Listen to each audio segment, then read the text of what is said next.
Zambia Blog Talk Radio.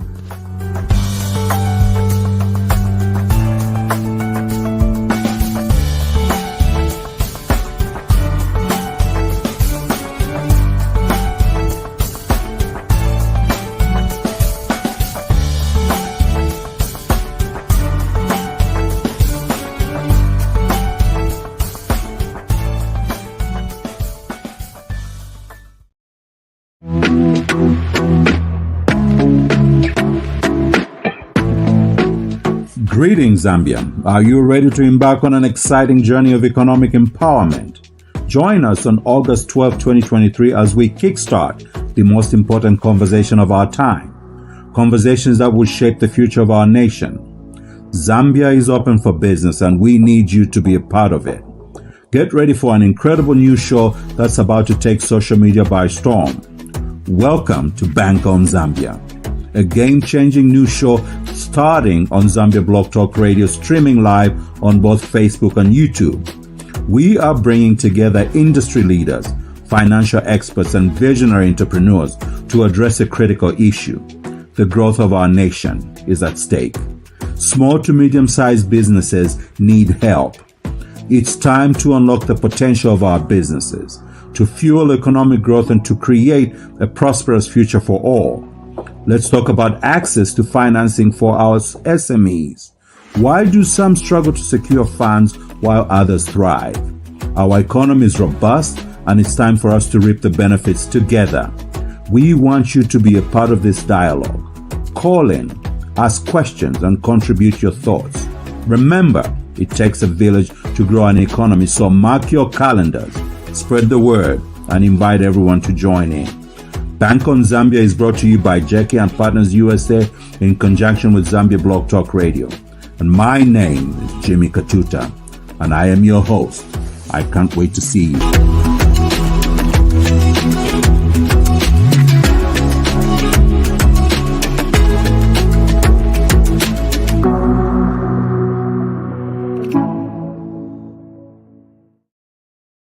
Hi everyone, good morning, good afternoon, good evening, and welcome to ZBTR TV.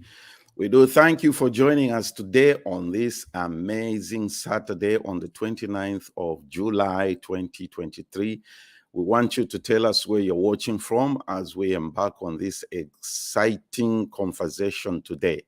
All right, all of us know that, Zambians are all over the world and we are in different parts of different parts of continents that we have moved to. Interestingly enough, there are some places which are just, where it's almost, you say to yourself, oh, wow, we have Zambians living in that part of the world too. Today, we have an interesting and amazing patriot who's joining us to discuss and to just talk about her journey and how she found herself in the part of the world that she is. Joining us from Sao Paulo, Brazil, is Miss Inutu Subulwa. Good morning, my dear sister. Welcome. Good morning, Zambia. Good morning, indeed. How are you doing today? How is Brazil? Brazil is fine. Brazil is always fine. Today it's a little chilly. I think there are some signs of rain. But just fine. We're doing just fine. Wow, interesting. You see how interesting it is, different parts of the world. You're talking about being chilly where you are. Some of us, it's blazing hot. It's blazing hot where I am. Yes. Well, let's begin this conversation with this question.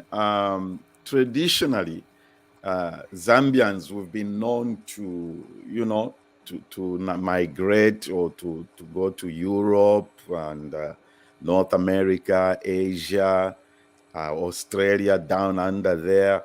How did you find yourself in Brazil? Where does the journey begin? Yes. It was actually when Zambia and Brazil officially started their diplomatic relations. Okay. Brazil offered some few scholarships to Zambia, in a sign of good relations. And those opportunities of scholarships came out in the papers through the Ministry of Foreign Affairs. I happened to have seen that opportunity, and I tried for the scholarship, and here I am. Okay. So what was your line of study, and how was your experience when you got there? It was a huge surprise. It was a huge surprise because it was the first time I was hearing the Portuguese language. And it was like, you think, us who speak English, we think that, oh, I'll definitely find people who speak English there. So when I arrived and I heard everybody speaking in Portuguese, it was like, hey, what did I get myself into? but I was already here then. And it took years. It took years to master the language. It's not an easy language. No. It's not an easy language at all. But it's like you are in it, so you have to find your way. So we spent the first year learning the Portuguese language, and then after that, I went to University of Brasilia to study international relations. Okay. So I was actually employed by the Ministry of Foreign Affairs a year later after I reported that I was studying international relations. But I was identified as a student, an employee studying abroad. With like I would have to report to them after I finish. Okay.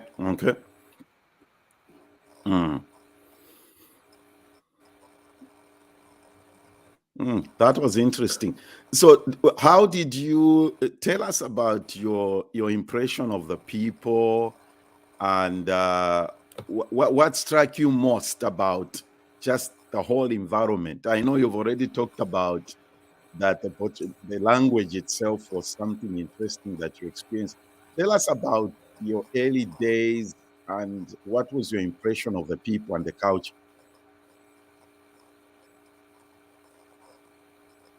I was lucky that there was already another, from those 12 scholarships, we only 8 students came. So the first 4 Zambian students were already in Brazil. Okay. So I was received. I was receptioned by a Zambian guy, and we were accommodated at the University of Sao Paulo to study, and who took me around. But the spicing, the food is completely different. Brazil loves garlic.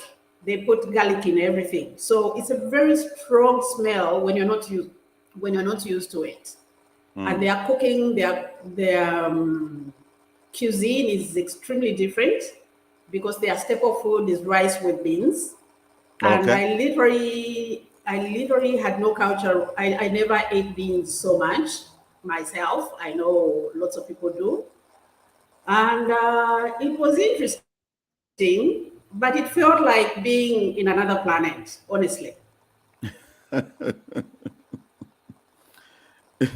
That's interesting. That's an interesting part. How would you say Brazilians, when they learn that you are from, let's say, particularly Africa, what's their response to when they were hearing that you are now Zambia, from Africa in particular?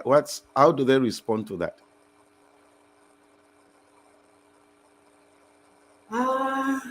Brazilians, for a lot of Brazilians, at least that time, now it's changing slowly. For a lot of Brazilians, there are only 2 countries in the world, the USA and Brazil. So, so when you come from abroad, and you speak English, the first thing they will think is like, oh, she must be an American. Oh, okay. And for them, English is everything. Yeah, and English is everything. So it's like they get shocked. I have lots of black people here. They get shocked to see a black person speaking English. So, and it was like, it took some time for me to navigate through that. But of course, I think I spent the first 2-3 years literally alone, not being able to talk to anyone. People are around you, trying to take you places. Yes, you really feel isolated. People are Brazilians are very, very friendly. And once they know that you're a foreigner, they will do everything to make you feel at home. But you don't understand what they are saying. You don't understand what they are saying. And then that time when I came, there weren't many dictionaries. So if it wasn't for my Zambian brother, who already spoke some Portuguese, it was like really isolation. But there's you feel lost because like I came straight into Sao Paulo, and Sao Paulo is a huge city. It's huge. I can imagine. Yeah, Sao Paulo and the greater Sao Paulo is 20 million people. Oh wow. So yes. So it's like you have to know where you're going. So I couldn't go alone. I mean, I couldn't go out alone for a long time. I got to know there's a shopping mall that was close to shopping center that time. That was close to the university. So after some time, I felt comfortable going there. I thought, I could walk alone, but I didn't know how to take the bus, which bus to take to go back. So I really spent a lot of time with the other Zambian guy. I can imagine that. Still be here. Wow. After listening to you, Miss Inutu, and then you are navigating your way around, as you have put it yourself, in this vast country. Just this let's not even talk about the country. Let's talk about just the city itself. What made you come to the decision to settle in Brazil and build your career? How did that process? Walk us through that process. It wasn't really a decision. Life happens. Life happens. So I would say, as a student, there wasn't much I saw in Brazil. There wasn't much because I didn't speak much Portuguese. I didn't understand anything happening around me much. I saw incredible things, like all the food we have in Zambia, you'll find it here. I found the brim here. Okay. So the only thing is they have the yellow maize. They don't have the white. They feed, and people eat the yellow maize. But even then, very little of the yellow maize is used. They use it for making cakes. Yes, you have some areas. You have, I think, Bahia. You have 1 or 2 states that make like Nshima, but it's more the Italian polenta, the version of the Italian polenta. But that's not their staple food. Okay. They do have something that may look like shima, but it's like spiced. It's like a cake, like a salty cake. So, but everything else is here. Everything else, there's nothing that I haven't seen in Brazil. Actually, I've seen more. Like, say, for example, there are mangoes. They've got 5 different species of mangoes. 500 different species of mangoes. 500? So if it's mango, 500 different species, yes. Wow. 500 different species. And because it's a continental country, you have very unique features. Each state has its own economy. And I would say, I don't know if you are aware that the biggest population of Japanese outside Japan is in Brazil. Oh, The no. biggest Wow, that's population interesting. of Africans outside Africa is in Brazil. Yes. Oh, wow. Yes. The Japanese came to Brazil. A lot of Japanese came to Brazil after the Second World War, just like other Europeans as well. So you have massive communities of Germans, you have massive communities of Japanese, you have massive communities of East European, Ukrainians, East European countries. But when they did come to Brazil, they formed their own colonies. So the regions reflect the the cultures of those communities. But definitely the biggest community, the African community, because the majority of the Brazilian population is Black. Okay. So all those communities you are mentioning, but Ms. you don't Inutu, see them anyway. Yeah, all those communities you are mentioning, they definitely do communicate in Portuguese, right? And to what extent is English used in that country? No. English? No. Like in the southern region, in the southern states of Sao Paulo, where most Germans live, there are some places, there are some towns, small village towns that actually use German, depending on how well organized the Germans were. They actually use Germans to communicate. But of course, with the generations, okay, like so many generations later, it's now Portuguese. Everyone speaks Portuguese, only Portuguese. Wow, that's only 15% of the population speak English. Yeah, 15% of the 200 million, right? It's a 200 million population. Yes, 210 million people. Yeah, that was so you get into the work environment. How is it? What was your first job? You got into the work environment. Just a minute. Okay. Just a minute, please. I just remembered that I put some coffee. That's okay. That's all right. Hi, everyone. Okay, we can take a commercial break here, and we shall come back. We are a multidisciplinary construction firm that specializes in a wide range of construction fields, including but not limited to architectural, civil engineering, mechanical engineering, electrical engineering, real estate. Our commitment to excellence is evident in every project we undertake, as we strive to provide a client-focused experience that is driven by their needs, quality assurance, and resource optimization. Our services encompass general construction, civil works, roads, interior design, landscape, swimming pools, building renovation and remodeling. Our consultancy services include project management, project costing, construction management, project planning, just to mention a few.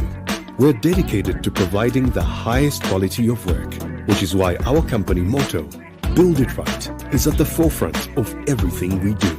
Our vision for building the Oakberg way reflects our commitment to quality and integrity, ensuring that every project we undertake is built to the highest standards. When you choose Oakberg as your construction partner, you can expect a unique and unparalleled experience. Our approach to building sets us apart in the industry, and we are confident that you will see the difference in our work. So why wait? Get in touch with us for a quote today. Oakberg Resources. Build it right.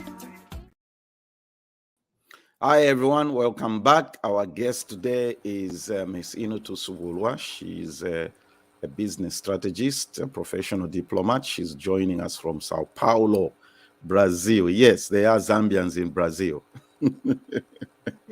There are Zambians who live in Brazil. And we have Kawana watching from Lusaka. Hi, thanks for joining us. We have Nicholas Lutombi Kawana watching from Lusaka. And we have a message here.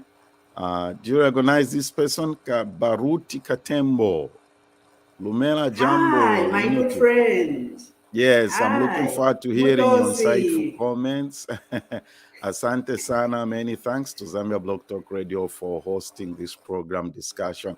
Thank you, Boba Ruti, for joining us, and everybody else who's watching around the world. Let us know your comments and our conversation here with Miss Inutu joining us from Sao Paulo continues. So you get into the work environment, Miss Inutu, okay? You get into the work environment in Brazil. Let's talk about that. What was your experience? I'm sure by now you are fluent in Portuguese, right?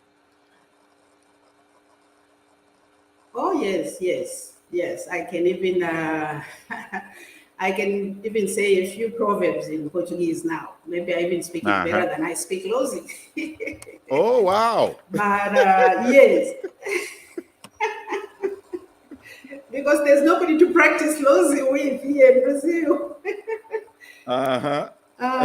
Yes. Work was a little tricky because since I came on a government scholarship, the agreement that I would never work in Brazil. Okay. So I was prohibited to work in Brazil officially. That it was even written on my ID card, our group, because the agreement was like the scholarship was to contribute to Zambia. So after we graduated, we had to go back. We were supposed to have gone back to Zambia to work for Zambia as usual. So the only thing they told me, like that time we didn't have much contact with the embassy of Zambia in Washington. It was very difficult. There was no communication as such. It was very expensive.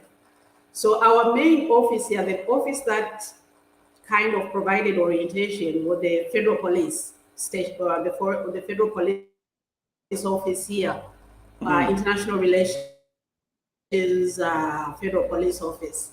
So they just told me that, look, the only thing you can do in Brazil, if you decide to stay in Brazil, is to teach English. You can teach or translate English, but you can't work in Brazil. You don't have a work permit because you came on a specific work arrangement. You know, you are not supposed to work in Brazil. So it was like, hey, did I come all the way to Brazil to start teaching English? And that was exactly the reason why I left Zambia in the first place, because I was at University of Zambia doing education. Yes. And I changed. I came to Brazil because I wanted to change my course. I didn't want to become a teacher. And here is teaching now being the only option I have. So it was like I had no option. So I started looking around for opportunities of teaching. And the only few places that taught English that time were American schools. Okay. Not a school, but small companies offering free English as a second language programs, trainings. So that's how I ended up starting teaching. And it was like, wow. I couldn't get myself to tell anyone that I was teaching English in Brazil. It was like, wow, well, it doesn't even make sense. Teaching English, what is teaching English? But as you need to make an income, I had to learn how to teach English. And then, of course, you have to know what the trade is all about. And it has a name, actually, ESL, English as a Second Language. And one of the first things that shocked me, one of the first impact was one student that came up to me, looked at me and said, "Teacher, what is a book?" Of course, I'm saying it because I speak English, but of course, she wanted to know what a book was. So I looked at this girl and I said, wow, she doesn't know what a book is. And then, as I was wondering, it suddenly occurred to me that, well, yeah, but that's why she's paying me, because she's learning English. So I started, like having that in workings within myself, that if they have a demand for English, they'll pay for English. So if I have a problem with it myself, it means I do not want to make an income. But if I want to make an income, I have to find a way of doing my best. Okay, and then I realized that, for some people, that is a challenge.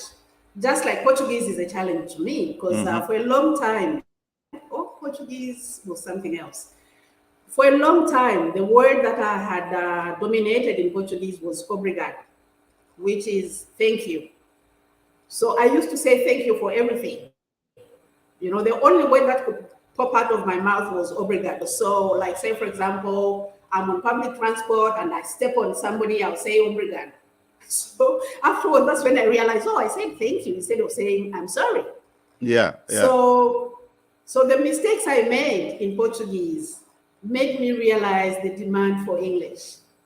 So there was that dynamics of connection, and then I became human, and I started humbling myself and saying the same problem I have in Portuguese, the same problem they have in English. Yes. And long story short, because I was a native, it was I'll tell you, it was very, very difficult for Brazilians to see a Black person teaching English. It's like they were seeing somebody from somewhere else, because their Blacks up to today still do a lot of domestic work. It was like, yes. So, but the only thing is, when you're speaking Portuguese, even today, it's very clear that you speak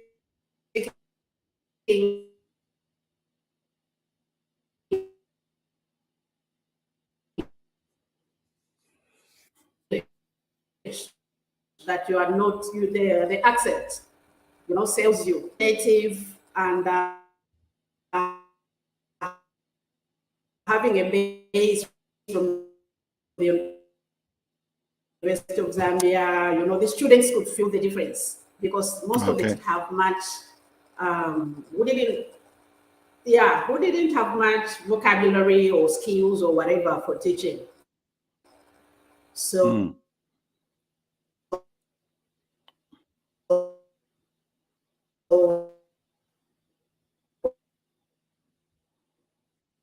I ended up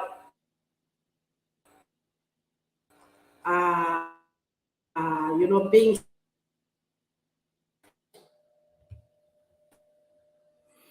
I got really busy.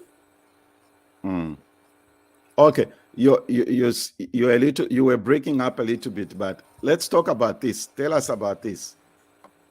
English on Fridays. What is this about?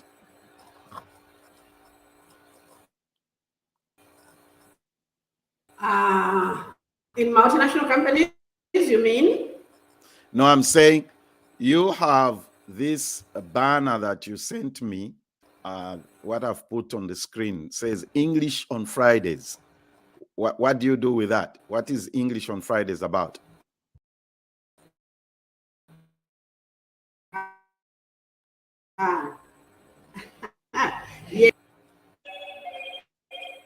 Yes, this is a recent project.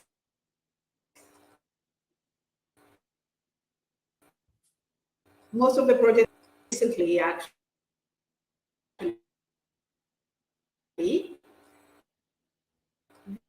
this is an imitation of Fridays when you're going to work. So this, we intend to transform English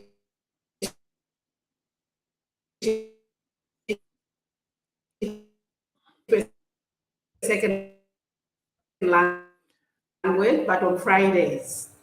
Okay. So what we do, we make.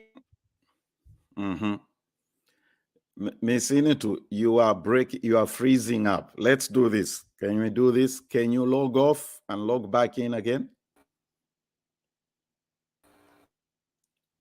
We can't hear you. You were freezing up. We could barely hear anything that you said. Okay, let's do this. Can you log out and log back in again?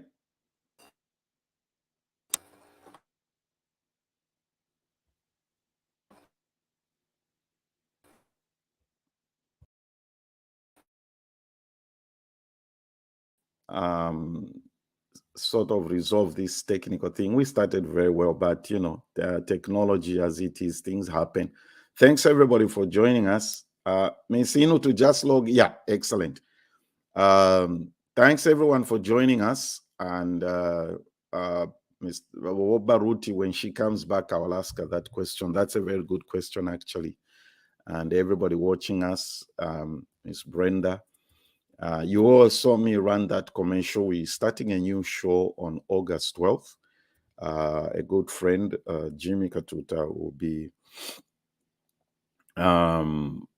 doing a show called Bank on Zambia. It's going to be talking about the possibilities of how SMEs in Zambia can get help and partnership from the diaspora, and even make arrangements for funding and sourcing funding so that they can do their business as a way of creating employment. You know, unemployment in Zambia is quite at an astronomical level. So we'll try to do that show as a way. It's a business show. It's going to be talking about a lot of things, and he will try to address a number of issues affecting our nation, Zambia. So as we wait for Ms. Inutu, let me try to play another commercial here of something that is coming up in the community.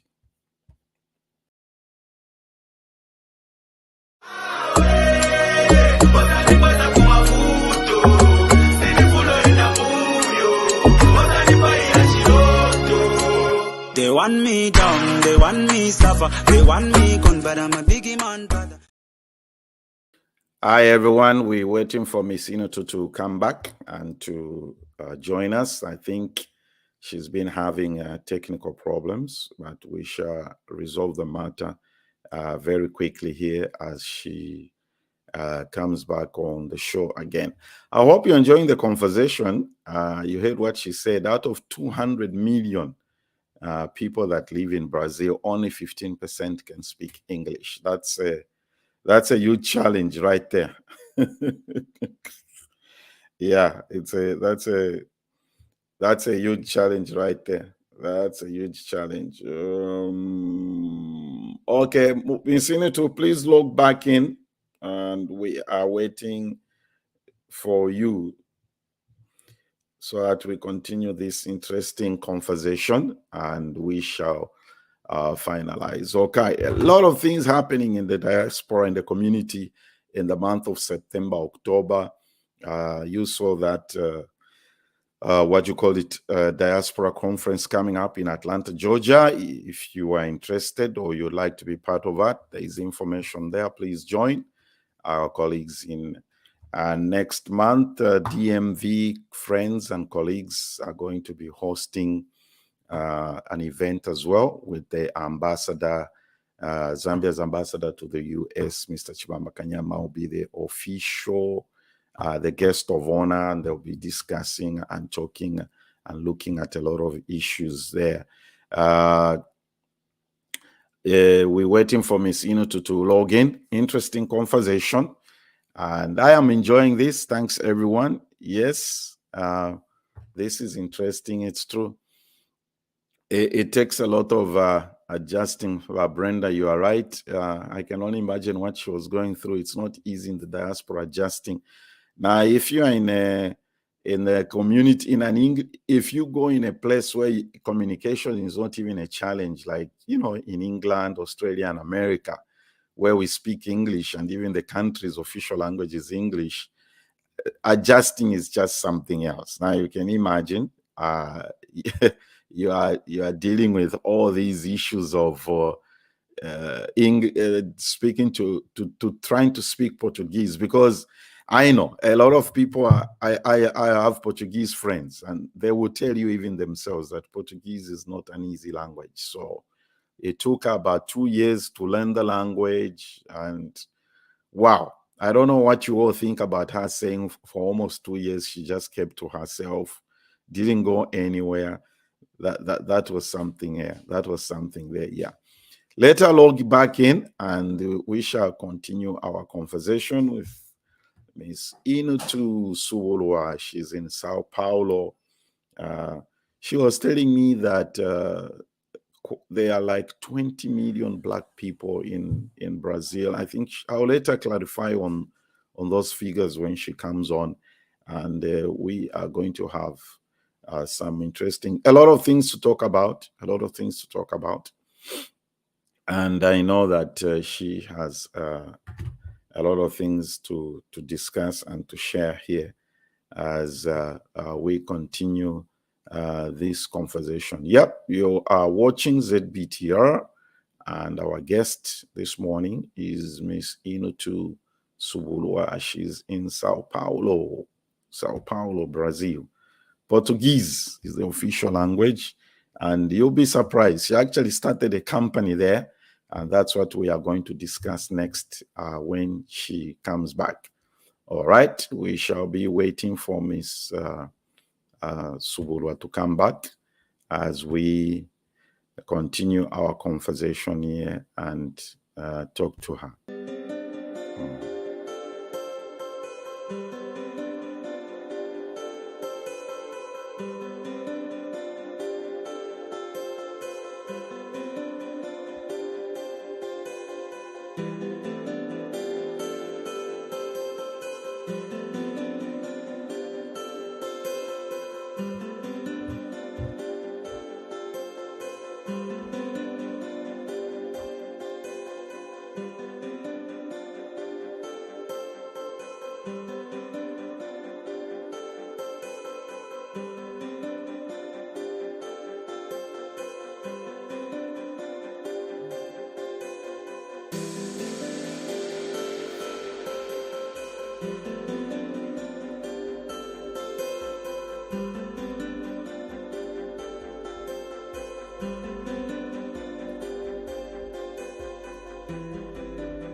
There she is.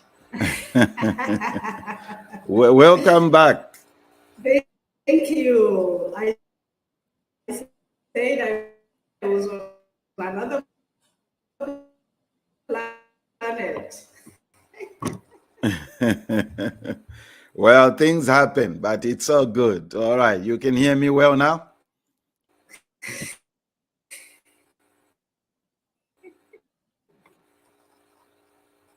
Okay. Where did we leave to? Let me show you some two interesting questions here that some of our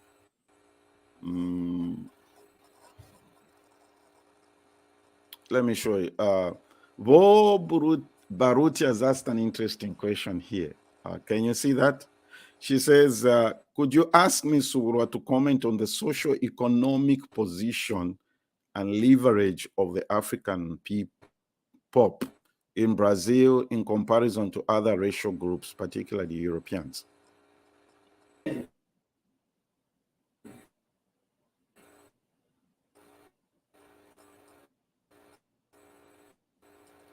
Socioeconomic position and leverage of African population in Brazil. Very complicated issues. It's the same story like everywhere else, but like in Brazil is slightly a little worse because literally the Brazilians are the majority. They say, statistically, they say 56% of the population, but you don't see them. You don't see them. Slums. They have a lot of slums too. You know, their slums are unique. They are here, yes. So this is where the Black population disappeared to. Okay. I know you already addressed this issue, but I still... Yes, very low income jobs and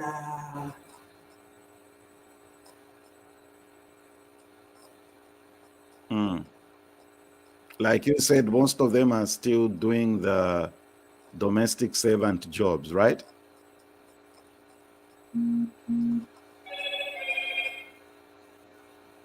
Yes. Yes. Okay.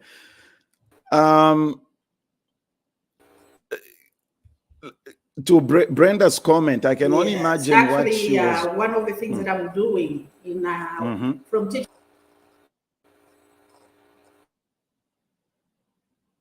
Yeah, go ahead.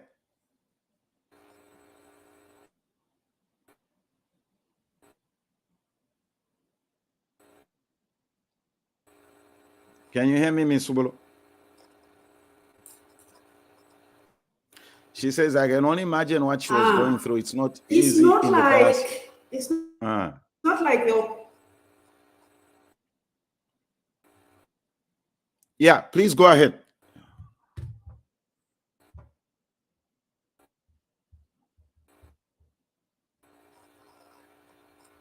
It's not Sao Paulo.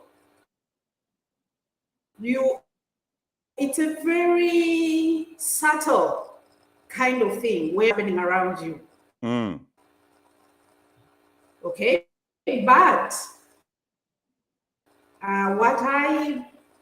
there's a very obvious perception that when they will treat you different. They'll think you are an American, and an American is everything for them.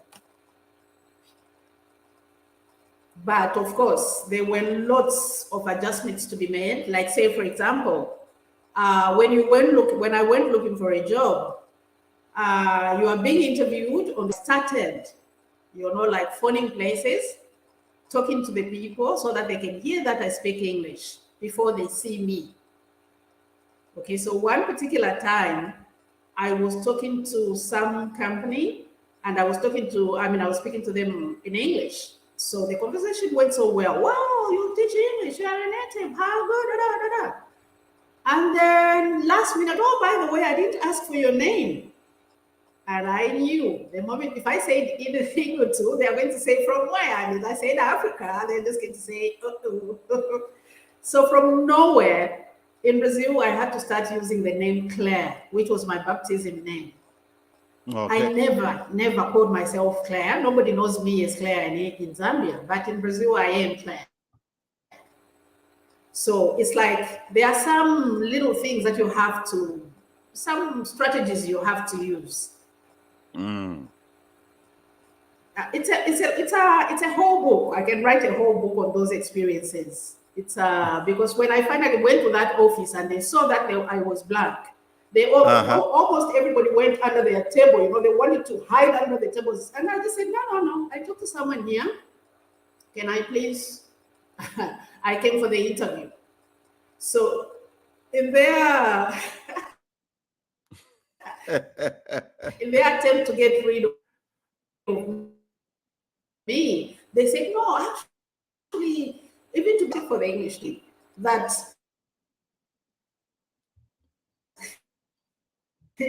I finished in 15 minutes, and I even corrected one of the questions they made.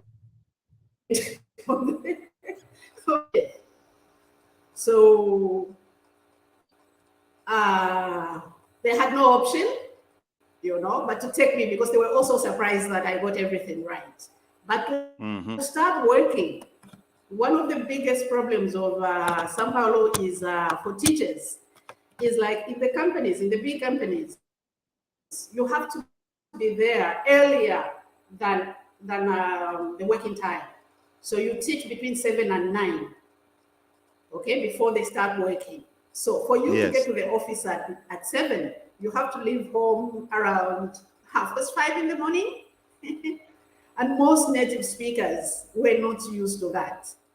So, you know, we don't have the same culture the Brazilian. Brazilian, when they say you have to arrive, you have to leave home at 5:30 or 3:30, they will do it. That's interesting. That is interesting. Yes. So what I did in that company was when they opened the office, I was there with them. 6 in the morning, I was there with them. I said, oh, I'll take substitution. If a teacher fails, I'm available. They were so grateful. They couldn't believe it. But that was my strategy. The moment I went to teach a student, the student would not want the other student back again. So that's how, in the end, you become like the asset of the company, because then they see value in you. So there has to be those tactics, survival skills. Okay, when we had a technical breakdown, we lost a bit of time. We are not going to end this without talking about, you eventually formed a company. Tell us about it. I hope I'll pronounce Namatanda MTI. Tell us about that company.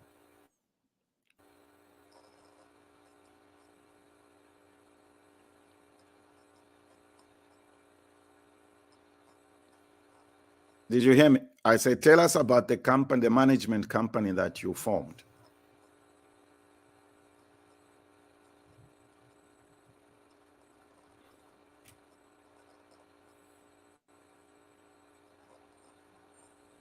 Miss Inutu, we can't hear you if you're speaking.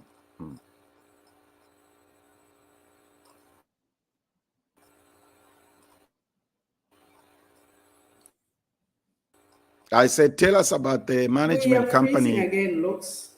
Yeah. Tell us about the management company that you formed.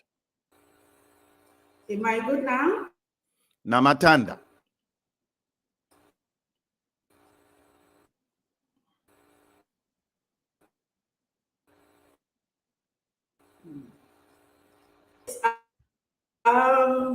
Management training, yes. Management training actually is like an extension of the business English that I taught in most companies. A lot of executives in Brazil are the market is very inward looking. You know, themselves as professionals of the global market. They are very good at what they do, but just for the internal market. So I realized there was a need, you know, like to give them using English after if you're working in a multinational company, you should be able to manage your career. And managing your career in a multinational company involves global positioning of your career. So that, and then shortly before the lockdowns, something came up. There was this initiative by multinational companies to go to diversify, you know, corporate diversity and inclusion. So for Black students, we're actually making we're up to now, there's still a lot of offers of Black professionals. I quickly put myself online to start training those Black Brazilians. Okay. No, excellent. So basically, that's how it started. It was during the pandemic, and then it developed into something beyond that, right?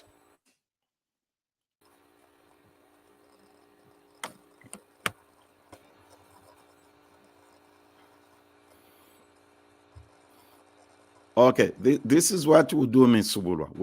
I feel you have a lot of information and a lot of yes, because through, you know, throughout the period that I spent in multinational companies, teaching lots of different profiles, and it was high profile I taught at JP Morgan Chase, I taught at Abbott, at very high profile multinationals. You walked into that big, huge buildings. You saw lots of professionals, but you just see one or two Black people. One or two Black people. And the most surprising thing is that most of those Black people, when they see you, they would rather, you know, they shy away. It's like when you are coming in as, you are an English teacher or whatever you are coming to do, they shy away. They don't, you know, like when you see a Black person, it's like, wow, you're a Black person, you're here. No, they would rather, the Black Brazilians would rather shy away. So it was only during the pandemic that I saw a group of Black people in front of me. And all along, I wondered, why don't they learn English? Don't they realize that this is their opportunity for them? It's like... Well, Ms. Subulwa, what I propose we do is... Literally, Black students are traumatized, you know, if they made it something else. So they needed, you know, like something that they... Okay. Ms. Subulwa, what we shall do is, I feel that you have a lot to share and to communicate with us. We can make arrangements to do this again. I think we need to do this conversation again with better working Wi-Fi on your end so that the freezing goes away. So let's try to work on this again. We will make arrangements to do this, and so that it can go smoothly. And we have a lot of technical issues. Everyone, we've run out of time, and we lost a lot of time when Ms. Subulwa dropped because of technical issues. Let's pick up this conversation again next time. Thank you, and have a great weekend. Zambia Blog Talk Radio.